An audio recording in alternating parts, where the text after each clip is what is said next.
গাড়ি থামিয়ে দাও, প্লিজ, আগে যেও না, ব্রিজ ভাঙতে চলেছে। রাস্তার মাঝে দাঁড়িয়ে সেই গরিব ছেলেটি হাত নাড়িয়ে চিৎকার করছিল। তার কণ্ঠস্বর ভয়ে কাঁপছিল।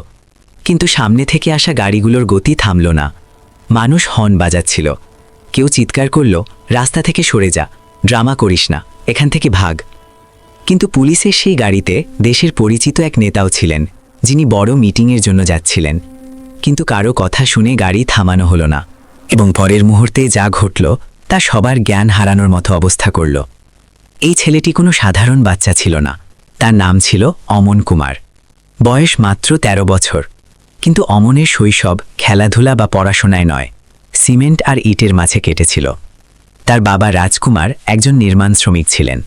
কঠোর পরিশ্রমী মানুষটি বছরে ৩০০ দিন কাজে যেতেন। সবসময় সাবধান, সবসময় সৎ, কখনো অভিযোগ না করা, কিন্তু মান নিয়ে খুব সিরিয়াস। ৫ বছর আগে যখন এই হাইওয়ে ব্রিজ তৈরি শুরু হয়েছিল, তখন রাজকুমার এই বড় প্রজেক্টে কাজ করছিলেন এবং অমন প্রতিদিন তার বাবার সাথে কনস্ট্রাকশন সাইটে যেত। স্কুলের পর লাঞ্চ বক্স নিয়ে সাইটে পৌঁছে যেত।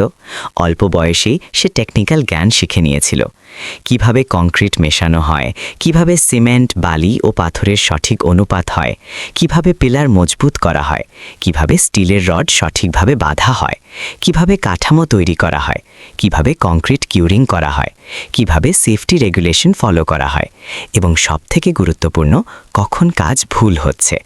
অমনের বাবা তাকে খুঁটিনাটি সব শিখিয়েছিলেন। একদিন রাজকুমার অমনকে সাইটে বসিয়ে বললেন, দেখ বাবা, ব্রিজ সেতু দেখানোর জন্য তৈরি হয় না, এটি মানুষের প্রাণ নিয়ে চলে। প্রতিদিন শত শত গাড়ি, শত শত পরিবার এর ওপর দিয়ে যায়। একজন মা তার ছেলেকে স্কুলে পাঠানোর সময় এই ব্রিজের ওপর নির্ভর করে। একজন বয়স্ক মানুষ তার গ্রামে যাওয়ার সময় এই ব্রিজের ওপর দিয়ে চলেন। তাই প্রতিটি জিনিস মজবুত, সঠিক এবং নিরাপদ হওয়া উচিত। তিনি অমনের কাঁধে হাত রাখলেন। তুমি কখনো তোমার পরিশ্রমে কোনো কমতি রাখবে না বাবা। অন্য কেউ কমতি রাখলেও তোমার কাজই তোমার সততা। অমন এসব গভীরভাবে মনে রেখেছিল।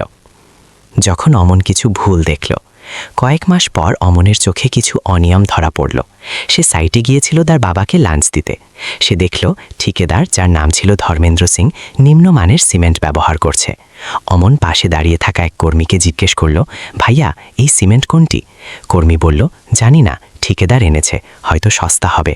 অমন ব্যাগগুলো দেখল, তাতে লেখা ছিল গ্রেড ৩৩, অথচ ব্রিজের জন্য গ্রেড ৪৩ দরকার। আরও ভালো করে দেখার পর ব্যাগের ওপর দাগ দেখা গেল, যেন অন্য কোনো কোম্পানির ব্র্যান্ড ওপরে লাগানো হয়েছে।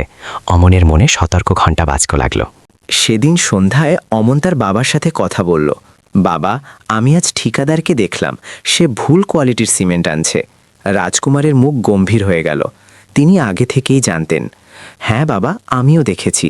আমাদের কি কাউকে জানানো উচিত? অমন জিজ্ঞেস করল। বাবা দীর্ঘশ্বাস নিলেন। যদি আমরা জানাই তবে আমাদেরই বের করে দেওয়া হবে। ঠিকাদারের কাছে সব আছে, টাকা, ক্ষমতা, যোগাযোগ। আমরা গরিব মানুষ অমন, আমাদের কাছে শুধু কাজ আছে। কিন্তু বাবা, যদি ব্রিজ দুর্বল হয় তবে মানুষের বিপদ হবে। বাবা অমনকে কাঁধে বসালেন।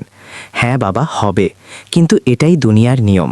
যারা শক্তিশালী তারা ভুল করে, আর যারা দুর্বল তারা সহ্য করে। অমন বুঝল যে এই দুনিয়া অদ্ভুত, কিন্তু নিজের ভেতরে কোথাও সে হার মানতে চাইছিল না, এবং সমস্যা বাড়তে লাগল। পরের সপ্তাহগুলোতে অমন আরও ভুল দেখল। পিলারে অপর্যাপ্ত রড ব্যবহার, যেখানে সঠিক দূরত্বে রড থাকার কথা সেখানে পাতলা রড লাগানো হয়েছিল। কংক্রিটে অতিরিক্ত বালি, কোয়ালিটি চেকের ডকুমেন্ট পুরোপুরি জাল ছিল। সেফটি প্রোটোকল উপেক্ষা করা হচ্ছিল। কর্মীদের সঠিক হেলমেট দেওয়া হয়নি, মাচা ঠিকমতো লাগানো ছিল না, আর সবথেকে গুরুতর বিষয়, ইন্সপেক্টরকে ঘুষ দেওয়া হচ্ছিল। অমন একদিন দেখল ঠিকাদার ধর্মেন্দ্র একটি সিল করা খাম ইন্সপেক্টরকে দিচ্ছে। ইন্সপেক্টর শুধু হাসছিলেন আর কোনো পরীক্ষা ছাড়াই ডকুমেন্টে সই করছিলেন। অমন তার বাবাকে আবার বলল, বাবা, আমাদের কোনো কর্মকর্তাকে জানানো উচিত। বাবা বললেন, বাবা, আমি ঠিকাদারের সাথে কথা বলার চেষ্টা করেছি। সে শুধু হাসল আর বলল, তুমি কি ইঞ্জিনিয়ার হয়ে গেছো? কাজ করো। চেষ্টা ২, সাইট ইঞ্জিনিয়ারের কাছে। অমন তার বাবাকে জানালো। ইঞ্জিনিয়ারের নাম ছিল অজয় কুমার। তার কাজ ছিল সব ঠিকমতো হচ্ছে কিনা দেখা। স্যার, পিলারে কনক্রিটের মান ভুল, অমন সাবধানে বলল। ইঞ্জিনিয়ার তার দিকে তাকিয়ে হেসে দিল। আরে ছোটু, তুই কি খেয়েছিস যে এখন ইঞ্জিনিয়ার হয়ে গেলি?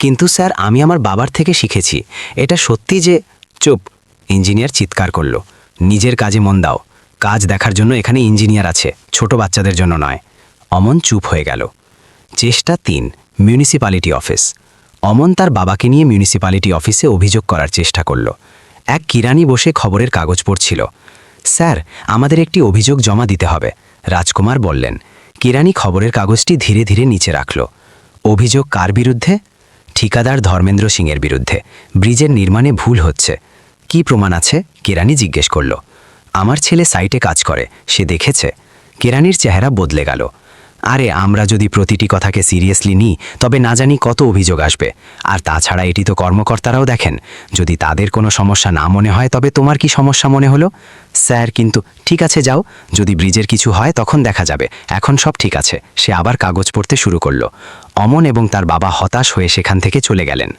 সময় বয়ে যায় 1 বছর কেটে গেল ব্রিজের অফিসিয়াল উদ্বোধন হলো মুখ্যমন্ত্রী নিজে এলেন কালেক্টর এলেন মেয়র বিধায়ক সবাই এলেন সবাই মালা পড়লেন ভাষণ দিলেন এই ব্রিজ উন্নয়নের প্রতীক আমাদের সরকার পরিকাঠামোয় কত বিনিয়োগ করছে ছবি তোলা হলো খবরের কাগজে হেডলাইন হলো ট্রাফিকের জন্য আধুনিক ব্রিজ উন্মুক্ত এটি এক ঐতিহাসিক সাফল্য এখন ব্রিজে প্রতিদিন হাজার হাজার যানবাহন চলত কিন্তু অমনের কাছে সব মিথ্যা মনে হচ্ছিল কারণ সে জানত ভেতরে কি আছে সতর্ক সংকেত দেখা দিতে লাগল কয়েক মাস পর অমন দেখল ব্রিজে ফাটল দেখা দিচ্ছে প্রথমটি খুব ছোট ছিল প্রায় দেখাই যাচ্ছিল না কিন্তু বর্ষার পর যখন ভারী বৃষ্টি হলো তখন পরিস্থিতি সংকটজনক হয়ে উঠল অমন একদিন তার বন্ধুর সাথে ব্রিজের নিচ দিয়ে যাচ্ছিল এবং তখনই সে দেখল একটি পিলারের কাছে গভীর ফাটল কনক্রিটের বাইরের আবরণ ভেঙে গেছে এবং ভেতরে স্টিলের রড দেখা যাচ্ছে যাতে ভারী মরিচা ধরেছে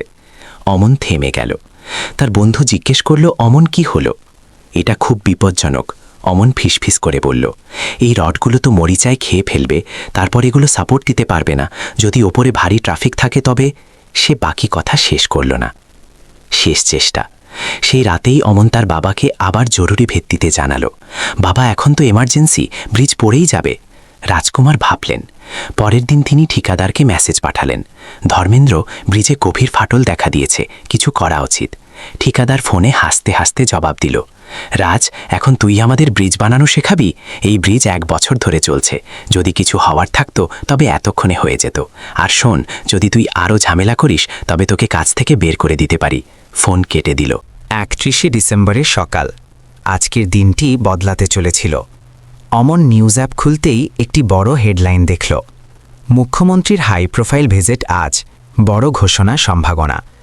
মুখ্যমন্ত্রী আজ সকাল 10টায় আসবেন শহরের উন্নয়নমূলক প্রজেক্ট নিয়ে ঘোষণা করবেন এবং রাস্তা সেই ব্রিজটি অমনের হার্টবিট 1 মুহূর্তের জন্য থমকে গেল তার মাথায় সব ঘুরতে লাগল ফাটল খারাপ কংক্রিট মরিচা ধরা রড ভারী ট্রাফিক এবং এখন মুখ্যমন্ত্রীর অনিরাপদ রুট সে ঘুমাতে পারল না স্কুলে যেতে পারল না সে একটি শেষ চেষ্টা করবে যদিও সবাই তাকে পাগল ভাবে সাহসিকতার পরিচয় প্রায় 10:45টায় অমন ব্রিজের দিকে যাওয়া রাস্তায় দাঁড়িয়ে গেল সে সরাসরি রাস্তার মাঝখানে চলে গেল যানবাহন থামানোর চেষ্টা শুরু করল গাড়ি থামিয়ে দিন ব্রিজ পড়ে যাবে সবাই মারা যাবেন তার কণ্ঠস্বর কাঁপছিল কিন্তু তা ছিল দৃঢ়তায় ভরা মানুষ হাসছিল পুলিশ তাকে সরানোর চেষ্টা করছিল চালকরা গালি দিচ্ছিল কিন্তু অমন নিজের জায়গা থেকে সরেনি প্লিজ কেউ তো শোনো ব্রিজ নিরাপদ নয় 10:05 সেই মুহূর্ত মুখ্যমন্ত্রীর গাড়ি বহন আসে কালো গাড়ি এবং সিকিউরিটি ভ্যান সহ কনভয় সরাসরি ব্রিজের দিকে এগিয়ে আসছে অমন নিজের সব শক্তি দিয়ে চিৎকার করল থামুন প্লিজ থামুন ড্রাইভার কনফিউজড হলো ব্রেক কষল কিন্তু গাড়ি ব্রিজে উঠে গেল অমনের চোখ বন্ধ হয়ে গেল সে হার মেনে নিল বিপর্যয় পরের 10 সেকেন্ডে এক বিকট শব্দ পুরো ব্রিজ কেঁপে উঠল বড় বড় কংক্রিট ব্লক ভেঙে পড়ল একটি পিলার ঠিক সেটি যাতে সবথেকে বেশি ফাটল ছিল পুরোপুরি ভেঙে পড়ল ব্রিজের একটি বড় অংশ সরাসরি নিচে পড়ে গেল মুখ্যমন্ত্রীর কালো গাড়িটি ব্রিজের কিনারা থেকে মাত্র কয়েক ফুট দূরে থেমে গেল যদি গাড়িটি 1 সেকেন্ড বেশি এগিয়ে যেত তবে সরাসরি নিচে নদীতে পড়ে যেত 200 ফুটের পতন থেকে কেউ বাঁচত না জাতীয় বিপর্যয় এড়ানো গেল পুরো রাস্তায় নিস্তব্ধতা। তারপর পুলিশের siren, ambulance, fire brigade, engineer, media সব কিছু 1 সেকেন্ডে বদলে গেল। মুখ্যমন্ত্রী নিরাপদে বেরিয়ে এলেন, কিন্তু পুরো দেশ শকড হয়ে গেল। নিউজ চ্যানেলে ব্রেকিং নিউজ, ব্রিজ বিপর্যয় এড়ানো গেল, মুখ্যমন্ত্রীর গাড়ি অল্পের জন্য রক্ষা পেল। যদি আজ মুখ্যমন্ত্রীর কনভয় ব্রিজের ওপর থাকতো, তবে সবাই বুঝতে পারছিল কি হতে পারত। তদন্ত শুরু হলো। ইঞ্জিনিয়াররা সাইটে পৌঁছালেন। পরের কয়েক ঘন্টায় সব সামনে চলে এলো। নিম্নমানের কংক্রিট, মরিচা ধরা রড, নকল সার্টিফিকেট, কর্মকর্তাদের ঘুষ দেওয়া, ম্যানিপুলেটেড রিপোর্ট, সব ঠিক তেমনই যেমন অমন জানত। অমনের স্বীকৃতি। তখনই কেউ অমনকে দেখল। সে রাস্তায় দাঁড়িয়েছিল একলা। এই ছেলেটি কে? পুলিশ জিজ্ঞেস করল। এ হলো অমন, একজন প্রত্যক্ষদর্শী বলল। এ সকাল থেকে সবাইকে সতর্ক করছিল, সবাই ওকে ইগনোর করেছে। পুলিশ ওকে সরানোর চেষ্টা করেছে, কিন্তু ওর সতর্ক বার্তার জন্যই ব্রিজ থেমেছিল। মুখ্যমন্ত্রী নিজের গাড়ি থেকে নামলেন, অমনকে নিজের কাছে ডাকলেন এবং অমনের মাথায় হাত রাখলেন। সাবাস বাবা। মুখ্যমন্ত্রীর গলায় আবেগ ছিল। তুমি জানো তুমি কি করেছো? অমন চুপ, তার চোখ দিয়ে জল পড়ছে। তুমি শুধু আমার নয়, বরং শত শত মানুষের প্রাণ বাঁচিয়েছ। আর সব থেকে গুরুত্বপূর্ণ, তুমি দুর্নীতির সামনে এনেছ। তুমি সিস্টেমকে চ্যালেঞ্জ করেছ। পুরো ভিড়ের মাঝে পিন পতন নীরবতা। লাফল। পরের দিন জাতীয় সংবাদপত্রের প্রথম পাতায় অমনের ছবি। ১৩ বছরের ছেলে মুখ্যমন্ত্রীর প্রাণ বাঁচালো এবং জাতীয় বিপর্যয় রোধ করল। সব কিছু ফাঁস হয়ে গেল। ঠিকাদার ধর্মেন্দ্র সিংকে গ্রেফতার করা হলো। মিউনিসিপ্যালিটির কর্মকর্তাদের বিরুদ্ধে দুর্নীতির মামলা হলো। ইঞ্জিনিয়ারের বিরুদ্ধেও ব্যবস্থা নেওয়া হলো। পুরস্কার এবং পরিবর্তন। অমনকে দেওয়া হলো ৫০ লক্ষ টাকার পুরস্কার, ইঞ্জিনিয়ারিং কলেজ পর্যন্ত পুরো স্কলারশিপ, সরকারি চাকরির অফার। তার বাবাকে ১ কোটির কনস্ট্রাকশন কন্ট্রাক্ট দেওয়া হলো সঠিক পেমেন্টের সাথে। একটি নতুন ব্রিজ। কয়েক মাস পর একটি নতুন ব্রিজ তৈরি করা হলো, এবার সঠিক মেটেরিয়াল দিয়ে, সঠিক ইঞ্জিনিয়ারিং দিয়ে, পুরো স্বচ্ছতা আর নিয়মিত ইন্সপেকশনের সাথে। উদ্বোধনী অনুষ্ঠানে মুখ্যমন্ত্রী নিজে অমনকে সম্মানিত করেন। এই ব্রিজ মজবুত, কিন্তু এই ছেলেটি তার থেকেও বেশি মজবুত, কারণ এতে সত্যের শক্তি আছে। শেষ কথা, বন্ধুরা, বুদ্ধি বয়স দেখে না, সত্য জামা কাপড় দিয়ে চেনা যায় না, সাহস কোনো ক্ষমতা ছাড়াও বিপ্লব আনতে পারে। এক গরিব বাচ্চার সতর্ক বার্তাকে সবাই অগ্রাহ্য করেছিল।